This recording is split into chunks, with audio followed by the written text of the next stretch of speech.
नमः शिवाय। सभी शिव भक्तों का आज की इस पावन शिव चर्चा में हार्दिक स्वागत है। आज हम महादेव भोलेनाथ की चर्चा करेंगे, उनके रोचक तथ्यों के बारे में और कथाओं को जानेंगे। सावन के महीने में शिव चर्चा करने से हमें भगवान शिव की कृपा प्राप्त होती है। यह हमारे जीवन में सुख, शांति और समृद्धि लाता है। शिव चर्चा से हमें आत्म शांति और मानसिक शांति मिलती है और पापों का भी नाश होता है। सावन में शिव चर्चा करने से हम भगवान शिव के करीब आते हैं और उनकी कृपा से हमारे जीवन के कष्ट दूर होते हैं। इस वीडियो में हम 11 शिव कथाओं को संक्षेप में वर्णन करेंगे जो आपके जीवन को सकारात्मक दिशा में ले जाने में मदद करेंगी।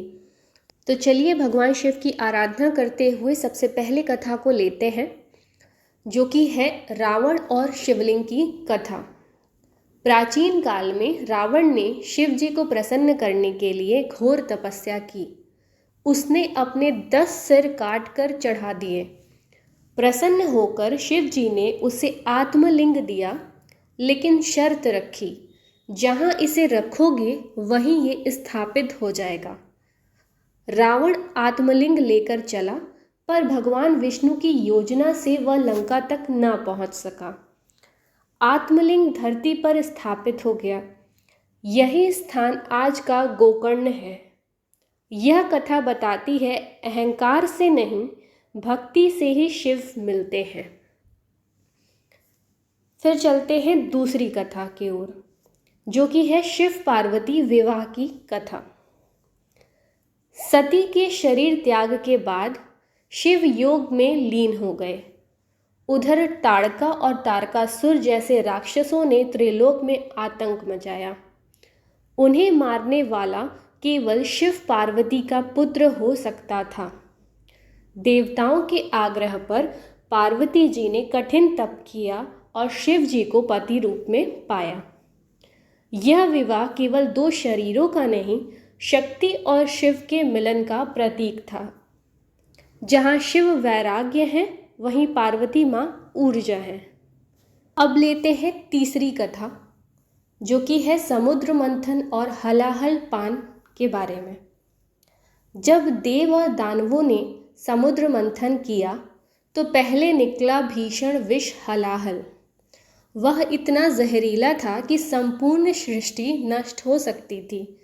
तब महादेव ने वह विष पी लिया और उसे अपने कंठ में रोक लिया, जिससे उनका नाम पड़ा नीलकंठ।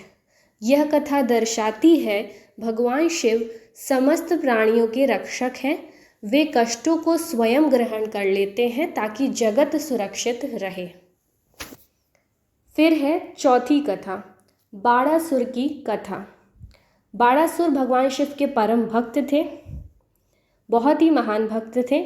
उसने घोर तपस्या करके शिव को प्रसन्न किया और उसने वर मांगा कि कोई उसे युद्ध में पराजित न कर सके। परंतु जब उसकी शक्ति का घमंड बढ़ा और उसने अपनी पुत्री उषा का विवाह बलपूर्वक कराने का प्रयास किया, तो श्री कृष्ण से युद्ध हुआ। भगवान शिव स्वयं बाड़ासुर की रक्षा के लिए कृष्ण से युद्ध करने आए। इस कथा का संदेश है, शिव जी अपने भक्त के लिए कुछ भी कर सकते हैं, परंतु अहंकार आने पर उन्हें भी रोकना पड़ता है। फिर है 5वीं कथा, नंदी की उत्पत्ति की कथा। नंदी जी जो शिव जी के वाहन हैं, एक महान तपस्वी ऋषि शिलाद के पुत्र थे। शिलाद ने संतान की कामना से भगवान शिव की घोर तपस्या की थी। शिव जी ने प्रसन्न होकर स्वयं के अंश से नंदी को उत्पन्न किया था। नंदी को बचपन से ही शिव भक्त में लगाव था। शिव ने उसे गणों का प्रमुख गणाध्यक्ष भी बना दिया। संदेश यह है कि सच्ची भक्ति और सेवा भाव से शिव के सबसे निकट पहुंचा जा सकता है। 6वीं कथा है भगवान शिव और भस्मासुर की कथा।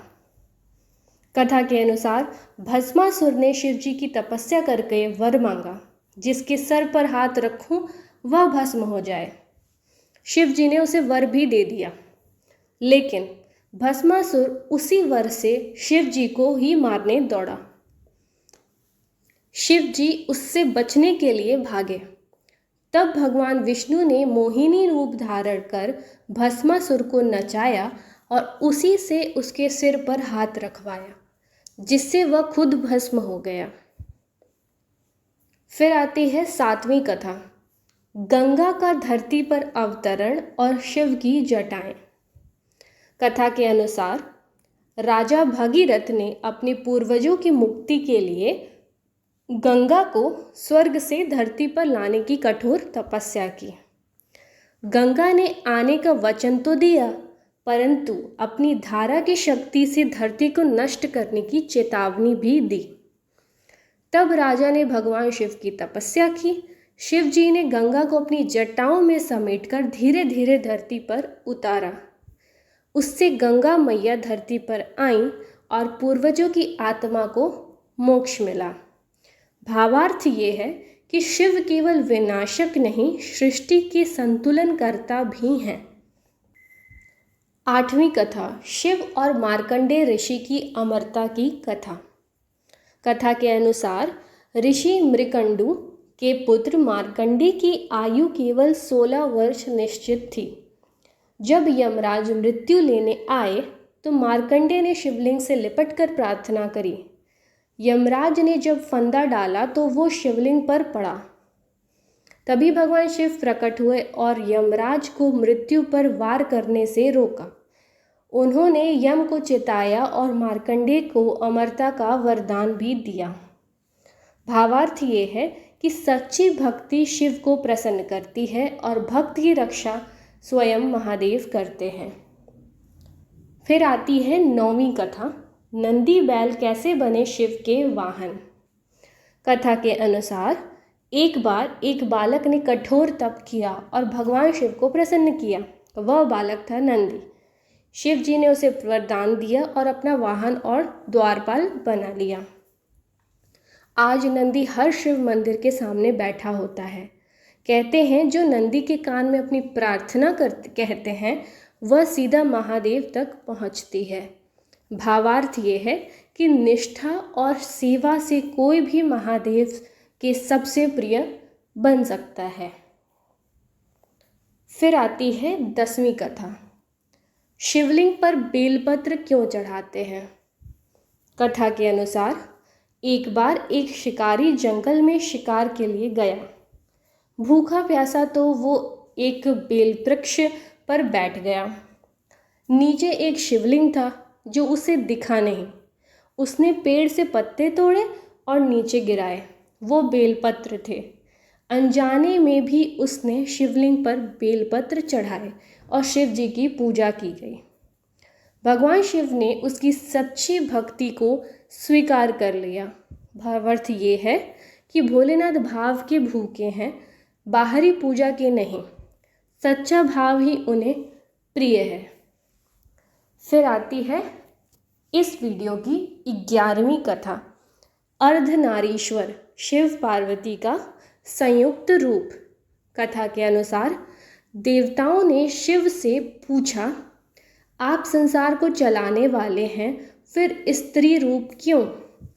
शिव मुस्कुराए और आधा शरीर पार्वती को दे दिया, जो शक्ति, सृजन और प्रेम का प्रतीक है।